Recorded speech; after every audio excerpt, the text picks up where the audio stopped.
ইতিমধ্যে আমরা অবশ্য বলেছি একাধিকবার। আর ভাই যেটা বলেছেন, জাকাতের টাকার কিন্তু একটা সুনির্দিষ্ট খাত আছে, একটা নির্দিষ্ট ধরনের ব্যক্তিদের জন্য জাকাতের টাকা ব্যয় করতে হয়। এটার মৌলিকভাবে বলা যায় একেবারে হতদরিদ্র মিসকিনদের জন্য।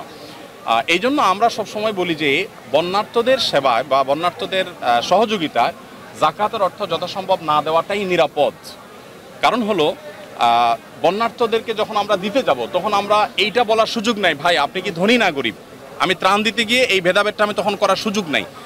বাট আমাদের জেনারেল যে জাকাত দিতে যায় তখন কিন্তু আমরা একটা ফর্ম দেই, সেই ফর্মের তথ্য উপাত্ত নেই, তার কি অ্যাসেট আছে না আছে ওইটা আমরা নিরূপণ করি। এখানে যেহেতু সেই সুযোগ থাকছে না, এই জন্য আমরা বলি যদি কেউ জাকাতের টাকা এখানে দেয়ও তাহলে তার একটা পার্সেন্টেজ 30 বা 40% টাকা তিনি যেন মাইনাস রাখেন। অর্থাৎ 100 জনকে ত্রাণ দিলে তার 30 বা 40 জন হয়তো বা তিনি জাকাতের হকদার না।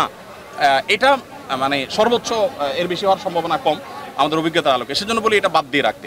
অর্থাৎ জাকাতের টাকা ত্রাণের ক্ষেত্রে যদি জেনারেল ত্রাণের ক্ষেত্রে দেন তাহলে একটু হিসাব করে দিতে হবে।